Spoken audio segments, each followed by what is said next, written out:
Hey, what's up, everybody? Tricky Guy Podcast. I'm your host, Double B, a.k.a. Brent Bilski. Going to get right into it today. Sports can change the world. Got a great story for you I want to get into, but today we will be doing a movie review.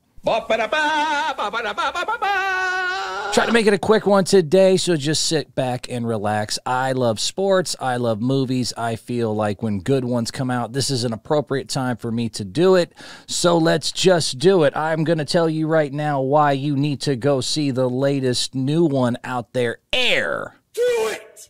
Just do it! Which was, I thought, a very, very good movie. I will tell you exactly why and how much I will rank it in the all-time of sports movies, because it's a sports movie, but it's also not.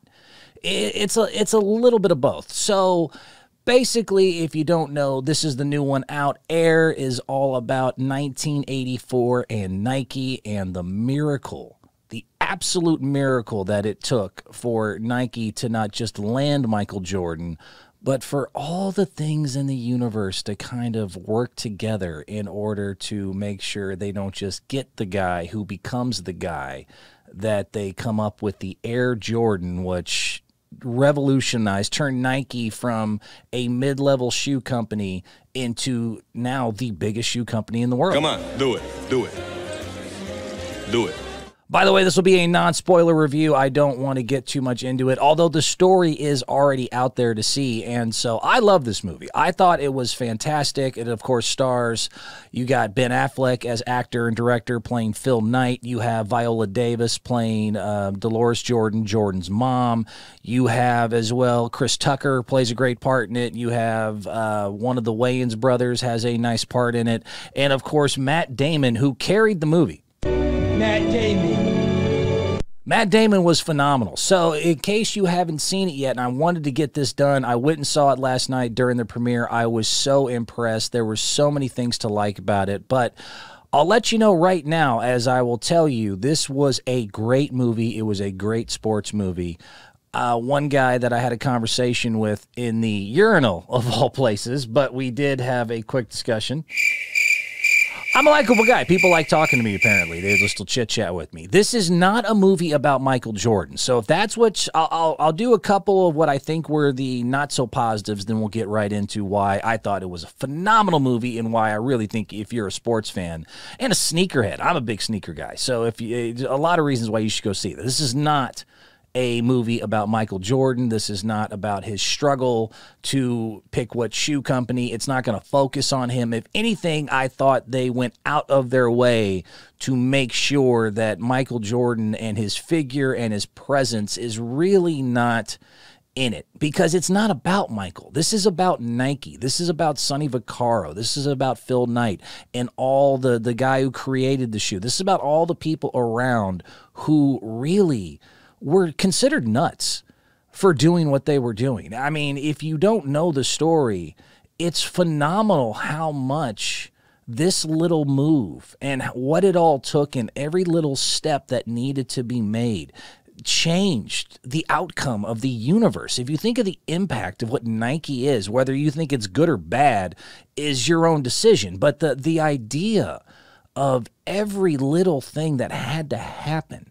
And that's what I really love about sports, and I think that's what this makes this movie so uplifting, is if you watch and you understand and then you go back and look up the history, they are not far off from just what a long shot this was and how they were considered out of their gosh darn minds for ever even considering signing this rookie. They thought, well, then everyone loses their minds. They thought they were nuts. Everyone thought they were insane for what they were doing. You did not do some of the things that happened. And so, yeah, this is not a Michael Jordan movie. If you want to learn about Michael Jordan, there's plenty to learn about Michael Jordan. Go watch The Last Dance. Go watch those 10 episodes. There's a million documentaries. There's a million interviews. If you want to learn about Mike, this ain't the movie for you. This is a movie about Nike and what it took in order to land the biggest shoe deal that still has impact 40 years later to this day. It, as far as style goes, what I liked about this, if you like Moneyball, you'll like Air. If you like how Moneyball was not just a true story, but an uplifting story and a story about a kind of less spoken about innovator in the Moneyball movie as Billy Bean. Excuse me, I don't know why I was spacing on that, but how he saw the future before it happened. And the dialogue between him and Jonah Hill, and the kind of funny, where it's funny, but it's not necessarily really meant to be funny. I thought Air did a good job at this as far as the back and forth. The guy who plays David Falk, the agent of Michael Jordan when he is the rookie at Chicago, and the backs and forth just alone between him and the Matt Damon character, Sonny Vaccaro, were absolutely fantastic. I truly thought that was a lot. And it does help if you know the history a little, because there's a lot of little one-liners, and if you know basketball, there's a lot of little jabs and stuff that I won't spoil, but there's parts where they're looking at who else they might consider, and there's a lot of little ding-ding-dings here and there that if you're a sports fan, you'll catch, and I think you'll truly enjoy about that.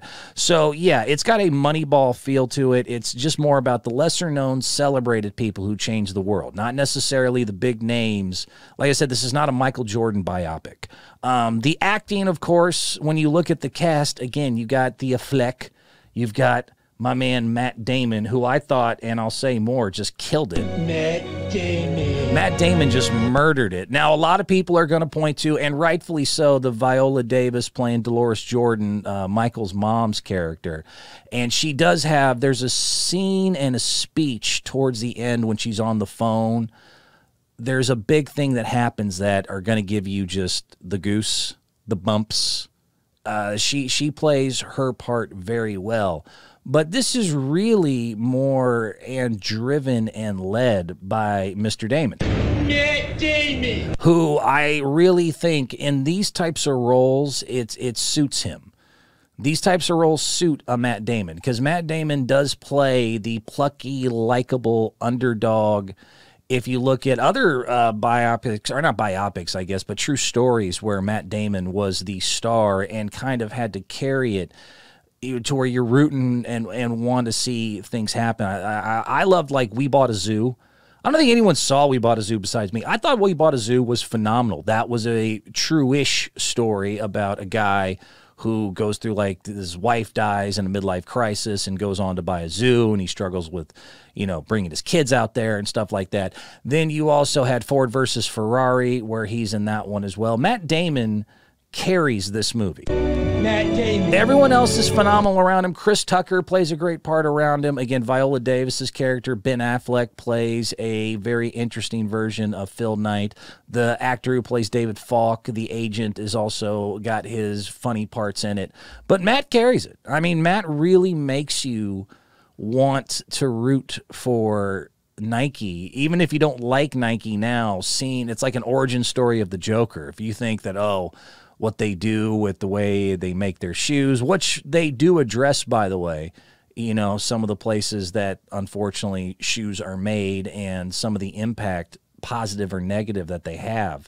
It encapsulates a lot of that, but you really want to root for, because at the time, if you don't know a lot about it, Nike was not the basketball just freaking juggernaut that they are now. Just do it was not even a phrase. Do it! Just do it! And you'll find out the origin of where just do it comes from, which is not where you think that it comes from. So you learn a little about the history of them as well. But Matt Damon, shout out. Shout out to the D-Man. You know, he's always bumped for time on Jimmy Kimmel. He was not bumped for time. This is going to be a Matt Damon-led movie. Matt Damon. And I don't think it's you know, there's nothing wrong with that. I think he does a phenomenal job. The one thing I want to point out, because as a movie buff, I think the soundtracks are important. The soundtrack on this was sick. I hated for a while how a lot of movies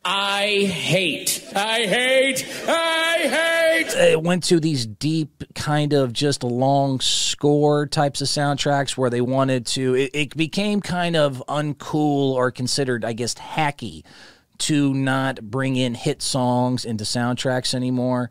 You had, like, of course, like the Christopher Nolan Dark Knights. There was times where, yes, those types of scores are appropriate and big, long epics.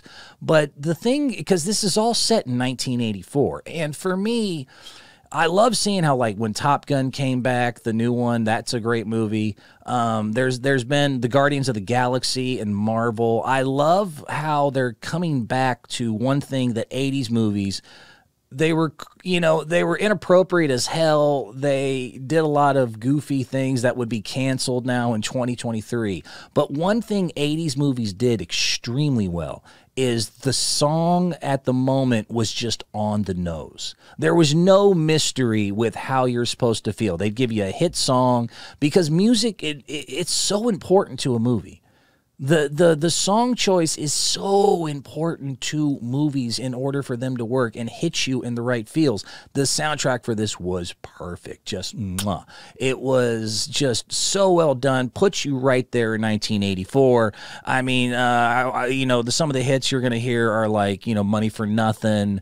You'll hear, Atomic Dog. They really want to help you kind of go back into, especially if you never were alive for the 80s, to feel and understand the 80s. The music was very good there. Bruce Springsteen, Cyndi Lauper, and of course they have a couple homages to Sirius Alan Parsons Project, which later on went to be the greatest introduction to me in all of sports. The dun dun dun dun dun dun dun dun dun dun dun dun dun. Oh, I can still think about with the announcer for the Chicago Bulls when the '90s Bulls were their thing, and dun dun dun dun dun dun. And now from North Carolina, felt it right there. So they nailed it on that. The acting was great, and it really does take you back to 1984, which was such an interesting time. The '80s were bananas. I mean, I was still young for the 80s, thank God. I'm not that old. But Air does such a good job of taking you back to 1984 with the clothes, the sets, the ugly cars, the just overall always be closing Glengarry, Glen Ross, Wall Street-ish kind of feel that the 80s had. The tension, the goofy clothes, the skinny neckties. Just 1980s were such a bananas time, and Nike was at such a formidable point. And to see where they were versus where they are now, and how this one thing is what really got them there. The idea that Michael Jordan and the Air Jordans, I don't even think they understood. I don't think even Nike, as much as they focus and try to give you a revisionist history of this is going to be this and that, and if we do it, da-da-da-da, I really don't think even they understood the unreal impact, just not in the shoe culture, not just in sports, not just in endorsement deals, just in life. People now, you look at SportsCenter, they got Air Force and Jordans and ones on when they're, with a full suit. People are going to weddings now in like full out $1,000 suits and $2,500 Nikes on their feet. The culture, the jobs, some of the positive impact. There was also the negative when people got shot for their Air Jordans. We can get into that. That's a whole discussion for another day. So whether you agree or disagree with whether Nike's good or not, I love this movie. I thought Matt Damon killed it. I thought Affleck, Viola Davis, Chris Tucker did a phenomenal job. And it's not a Michael Jordan movie. It's all about just the start to finish, put you right in 1984. We're going to give you the songs, the look, the dialogue, the feel, and the uplifting, amazing story of what can happen when somebody or a group of people are able to see the future before the future happens. Even if they don't really even understand everything they're about to do or the impact of what they're about to do, there's at least one or two visionaries that just get it, put everything up, roll all the dice, put all their balls against the wall, and end up hitting just beyond a home run. I think I really don't have any flaws. Like I said, the only flaw that I heard and that you could say is that, I thought this would be about Jordan. It's not about Jordan. This is not about that. And there's plenty of things in life and documentaries and things out there that will talk to you about Mike. I thought this movie was one of my favorite sports movies, and it's not even really a sports movie, even though it is. It's sports heavy, but it has nothing to do, a la Ted Lasso, is very little to do with soccer and coaching. This is everything to do about, overcoming adversity, the human spirit, things like that. This is a Moneyball-ish feel in dialogue. It's got the 80s music and tone. I mean, 9 out of 10 at least. 4 just do it's. I'll give it 4 just do it's. Come on, do it. Do it. Do it. There's 3. All right, let me give one more. Do it. Just do it. Easy shy of 4. I'll give that thing 4. I really enjoyed it. I think you should thoroughly go see this movie, even if you don't give a damn about where all this came from and all the stuff that you see as I'm wearing an Adidas hat. Whatever. My choice. I'm MJ in North Carolina. I'm not ready to make the switch. Well, actually, I need to retire this hat, actually. The movie inspired me to do so. And it is a big Nike commercial. You will see that. I mean, obviously, duh. Of course, it's going to be very, you know, Nike, you needed their hands in this. Of course, they're going to be a little bit in a commercial. But it was still just overall perfect. Loved it. Thought it was well done. And one more time to Mr. Damon. Yeah, Damon. You did great. He carried the movie as the Sonny Vaccaro character. And you got to check it out. You absolutely should check it out. Because Nike, see, I grew up in this. I grew up with, I remember when I was a Converse guy. You know, this was back when Converse and Adidas ruled the landscape, to where I got straight A's for the first time in order just to get my first pair of the purple and gold Converse Magic Johnsons that were 2 shoe sizes too big, and I didn't give a rat's you-know-what. But most kids in my era, when you played basketball in the mid-'80s, you really thought the Michael Jordan shoe, the Air Jordan, made you jump higher. And maybe it did. You know, placebo effect has been documented. I mean, when you put on Air Jordans, people really thought like, oh, this dude's going to be a problem. This dude's about to do it on us. Do it.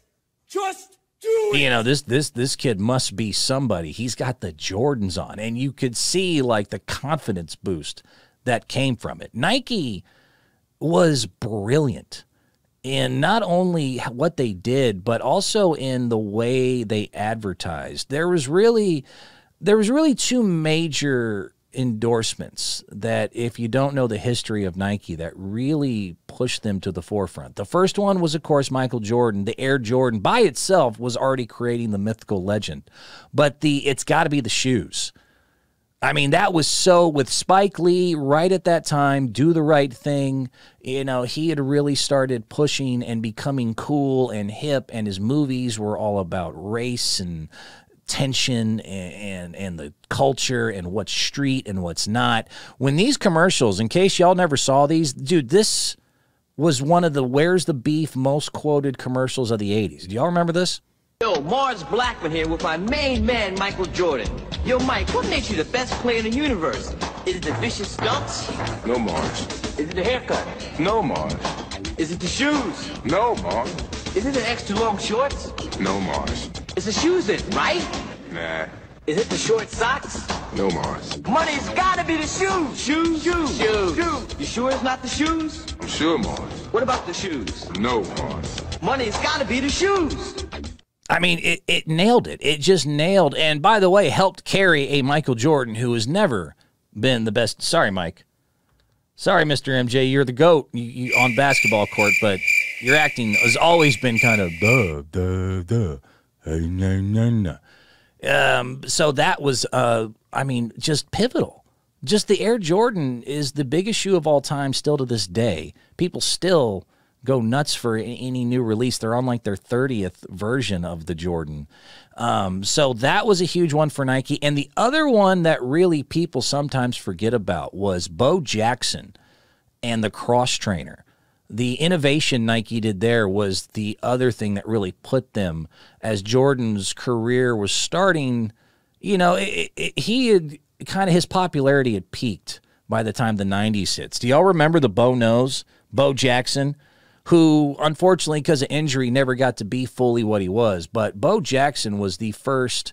You had some others that did both sports, but Bo Jackson, you know, running back for the Raiders at the time and center fielder for the Kansas City Royals, was an all-star and an all-pro in both, and was arguably, you know, at least one of the top in both of his sports by just pure sheer will of just, he was a demon.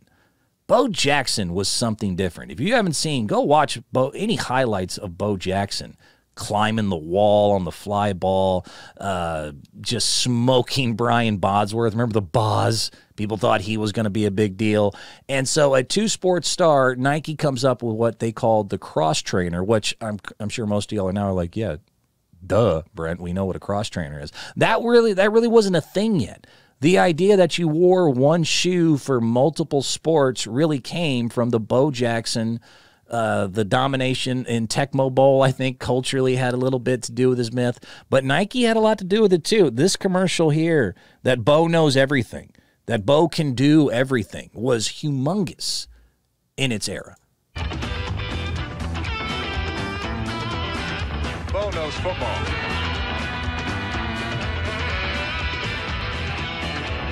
Bo knows basketball, too. Bo knows tennis? Bo knows running.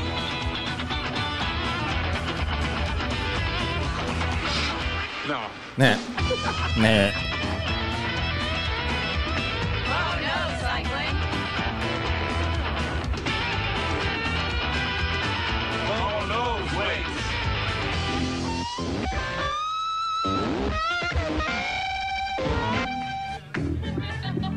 Bo, you don't know diddly.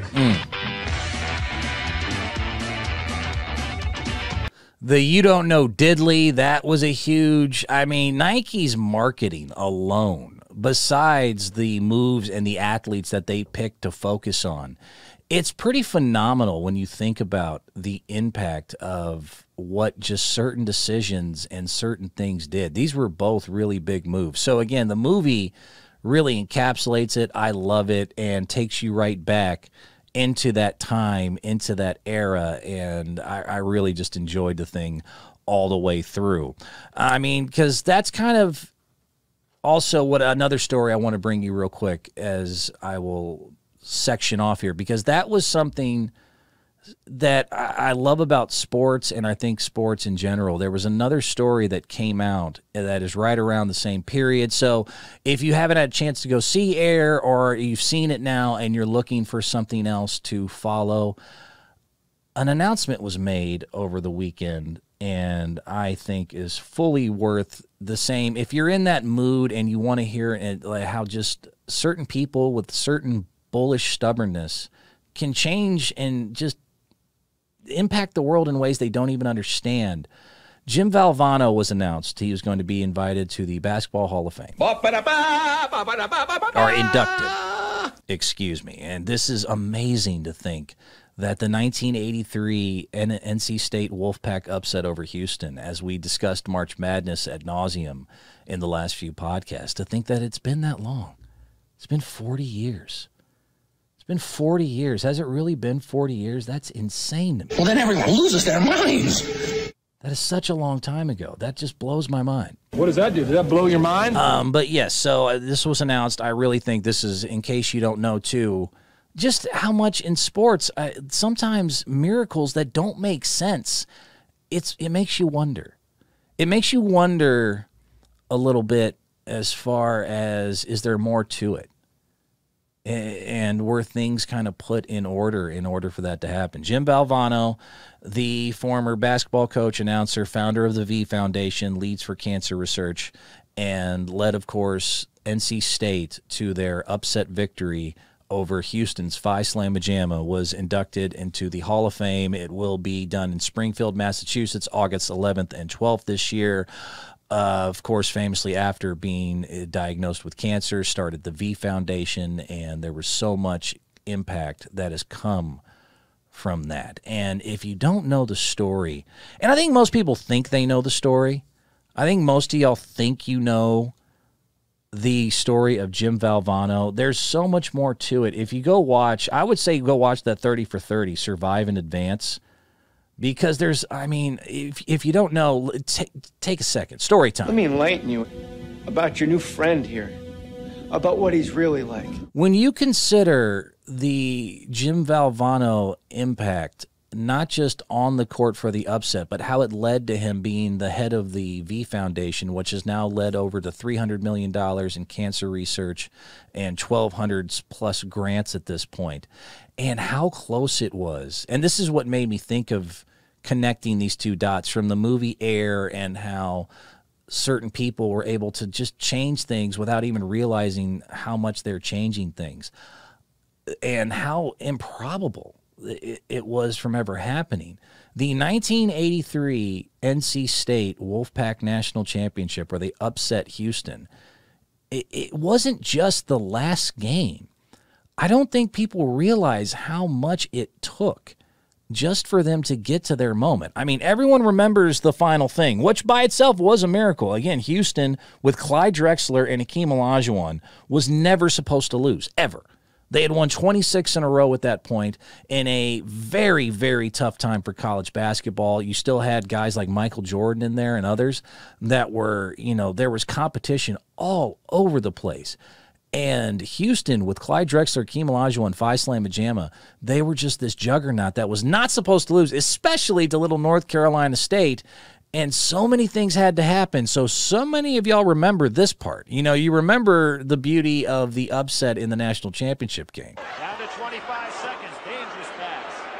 This is a really interesting strategy by Houston. They're aggressive now, not staying back. Well, remember, they have Hakeem in there to block anything that goes inside. Down to 14 seconds. Oh, almost stolen by Drexler. Boy, is he good at that. They've got to drive to the basket. It's down to 7 seconds. You can see the time. Wittenberg. Oh, that's a long ways. They won it. On the dunk.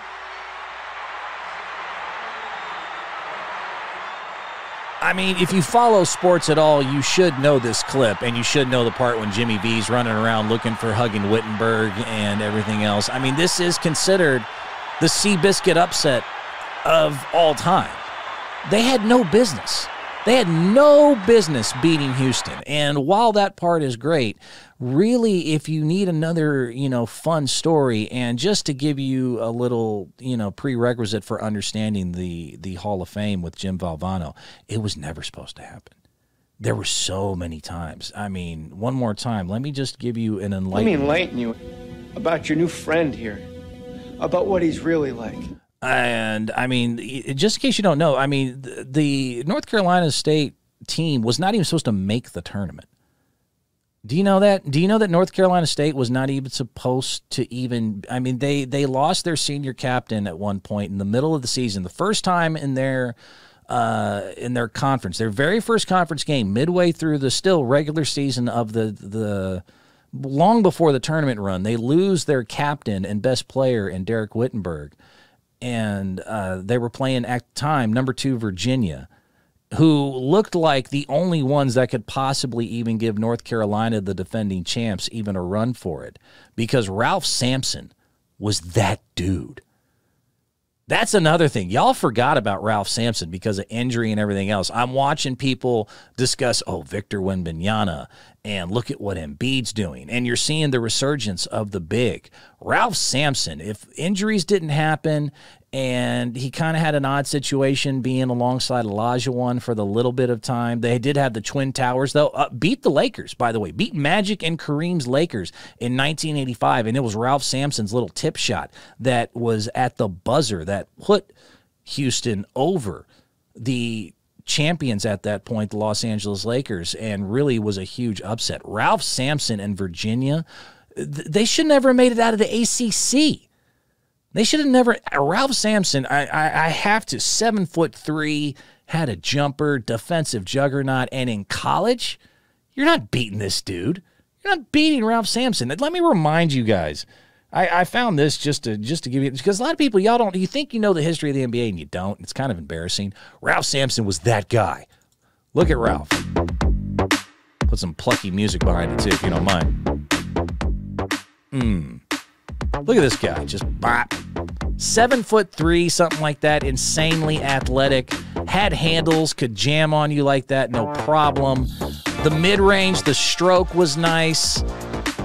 I mean, Of course, that's the 8 had knew how to use his size properly, was catching oops. I mean, y'all think the alley-oop was invented apparently in like 2010 or something. Look at Ralph Sampson, the fadeaway, nothing, no problem. Blocked everything. Nothing got in Ralph Sampson's paint. Jamming it on folks. Was just an absolute animal. So, I mean, starting from there, in just their first part of the regular season, so they're playing number 2 Virginia, and their star on North Carolina State goes down.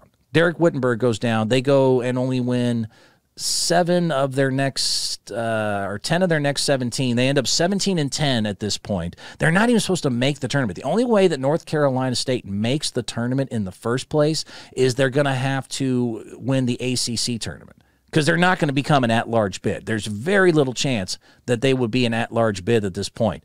And in order to even just to make it to the dance, they had to go through their ACC tournament, who at the time not only had number 2 Virginia, who they had to beat in the championship game, they also had to go through a team, North Carolina, who had Brad Daugherty, Sam Perkins, and this other guy you might remember, Michel Jordan. That ring any bells?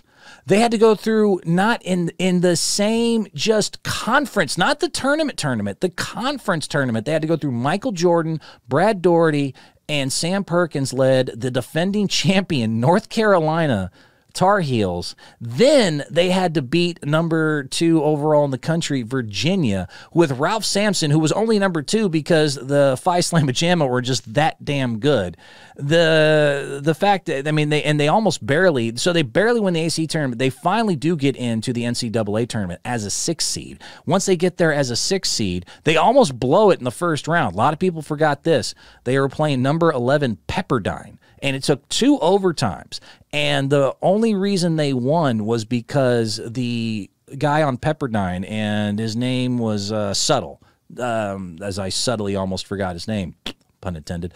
But yes, he was an 80-something% free throw shooter, misses the 2 front ends of a 1-and-1. So they went in double overtime when they really thought they blew it to get past Pepperdine. Then they had to go against a number 3 seed, UNLV, Jerry Tarkanian, remember Tark the Shark with the towels?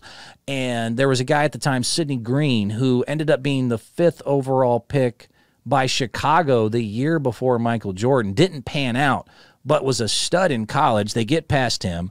Then they had to go past number 10 Utah. Then they had to go against Virginia again. So they pulled the miracle off, beat Virginia in the ACC and Ralph Sampson just to get to the tournament. Now they're in the NCAA tournament. They have to not just upset him once, they have to upset him twice. And they do it by 1 point, and Ralph Sampson had a shot at the end of that game in order for them to lose, and it was the only reason they lost because Ralph Sampson had a good look and just missed it. The best player, without question, in the country at the time had a good look and missed it. I mean, so they finally got labeled at this point the Cardiac Kids, and seemed like they were on a run of destiny, and then lo and behold, pulled off the miracle that I showed you earlier, because even that was insane. Again, Phi Slamma Jamma. Clyde Drexler and Olajuwon together as a team, as teammates, went on to win a championship together in the NBA. That's how good both those guys were. They were together in college along with a couple other pretty decent players as well. They were just they just dunked and ran on everyone.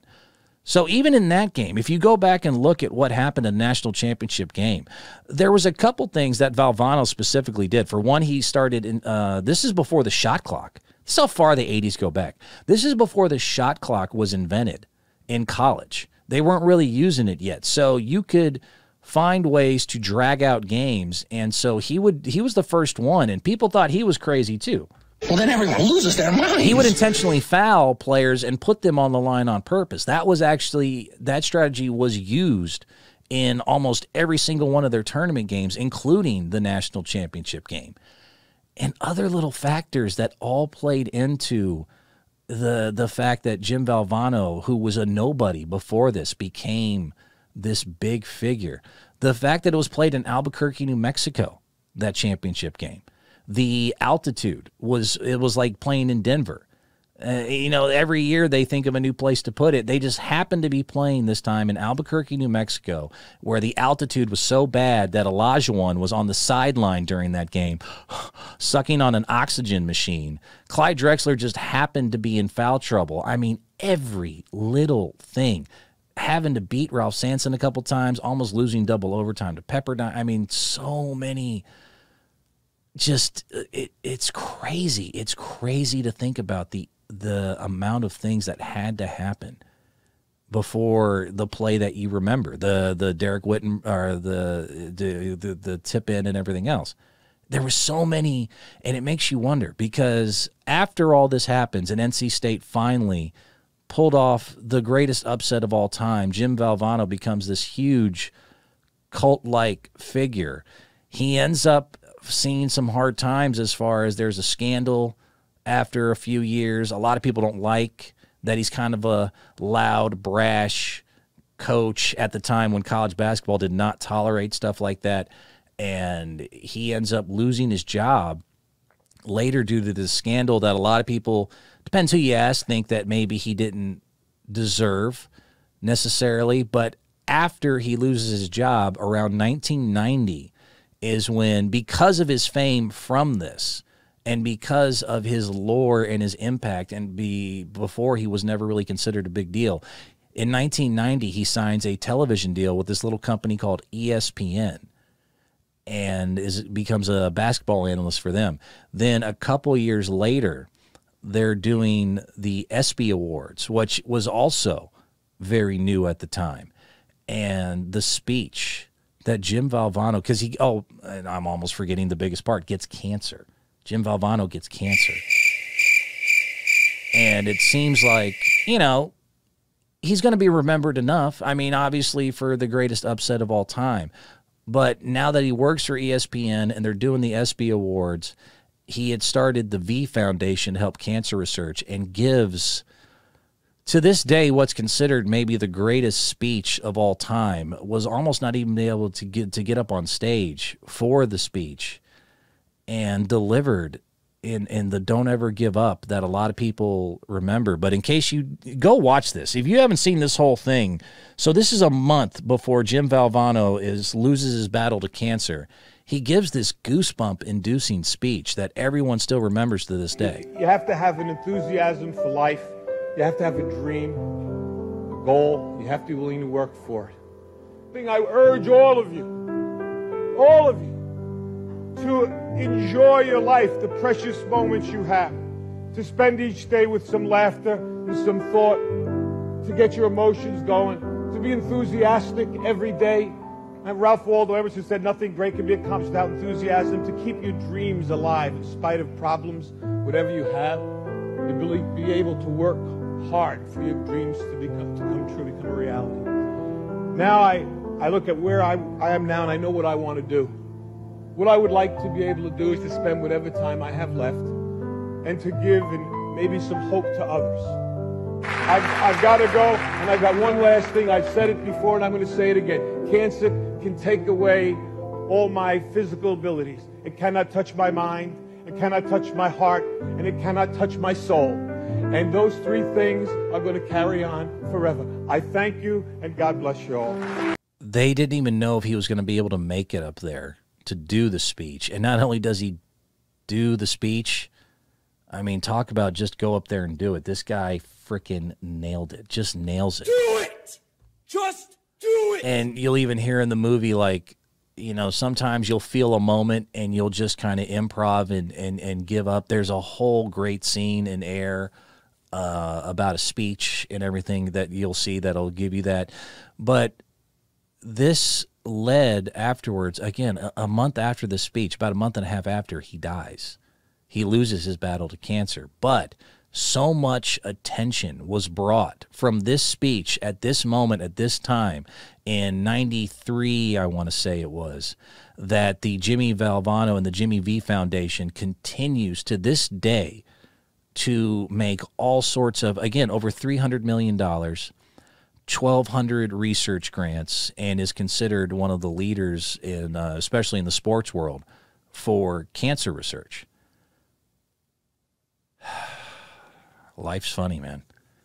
And it's not always gonna, not everyone is, you know what I mean? Like, it's not always supposed to maybe things can go better, maybe things can go worse. But when you think about, like I said, not just the movie and Nike and the impact that Nike had that they didn't realize, and everything that it took, and the weird way the universe can weave and bow and do things in order to seemingly push something because they had a bigger idea.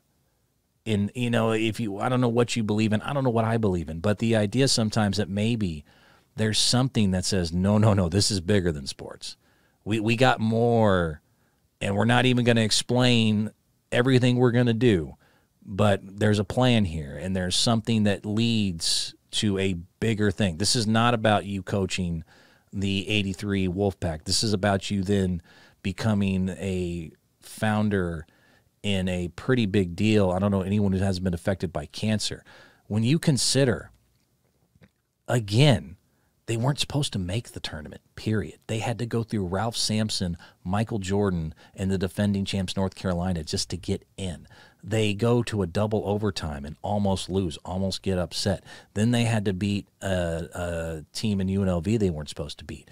Then they, you know, after that have to play Ralph Sampson again and only barely sneak by. Then after all of that, they go against arguably the greatest team in college of all time, led by Akeem and Drexler, and only because of a foul call on Drexler early, and mainly, you know, they're in Albuquerque, New Mexico, and they were able to slow down this fast break team, and they still only win because the dude doesn't just miss at the end, he airballs, which leads to a tip dunk that left all of Houston's defenders kind of scrambled. Then he gets fired in a weird scandal that doesn't seem to make sense. Then he gets cancer, which, of course, I'm sure didn't make sense to him at all at the time. But it leads to him getting a job at ESPN, who was kind of doing okay with SportsCenter and stuff, but still needed some help. Then they start the ESPYs, and it all combines for him just to happen to do this speech that we still talk about and remember to this day that still leads to changing lives and cancer. It's weird. Stuff like that will keep me up at night. It's weird to think about the impact of what sports can be and what they could be about. And yeah, go watch Air for one. Go see that movie. It was phenomenal, and understand the impact and how it almost didn't happen. But if you also want another story afterwards, there's a lot of documentaries on the 83 championship and the impact of it later. And Jim Valvano announced to the Hall of Fame, man. I could not go to a more deserving person for both what he did on the court and off. Was very, very glad to hear that. Was very, very glad to go see Air. And for you kids, you got to understand, too, like, it's just fun for me as someone who was, you know, born into the 80s and got to see it a little bit. 80s were a different time, dog. 80s were different. Basketball, listening to some of the stupidity that I hear from some of you sports fans about how, oh, they're just as tough, or it really isn't that different. The 80s were raw. They did not give an F, dude. The things that cause fights nowadays, I found that this is just to give you a little bit more perspective. If you're one of those like, I don't want to know about stuff past before I was born, well, that's your own issues. Dude, I saw stuff, I mean, 80s sports, man. Let's start. Look at the NBA. Look at what the NBA was up to in the 80s. Yeah, Sleepy. Go sleep on that. Hey, Larry. Kiss my ass. Bernard King says, taste that. Here we go. Celtics, Knicks hated each other. Quick smack to the face. Bird fought everyone. Bad boy Pistons. Mahorn trying to fight all the Bulls. Go ahead, go to sleep on that, Bill. Yeah, MJ, go ahead, eat that.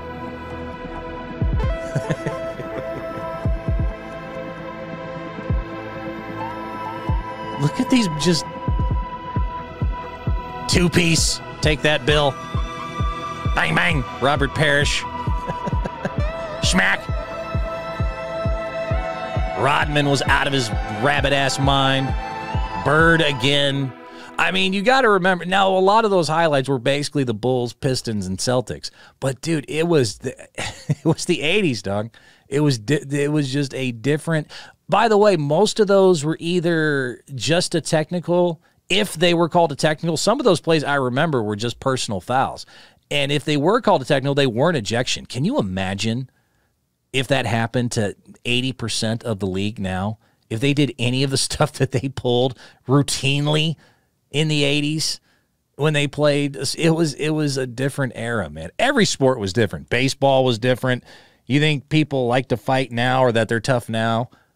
I saw this one. This was great. I mean, this type of stuff was, again, not routine, but it wasn't that uncommon. So here's some Reds game or something. Hey, how you doing? Oh, you want to hit me with the ball? All right, let's do this. Pitcher. How about I chase your chicken ass all the way around first? He's around at second.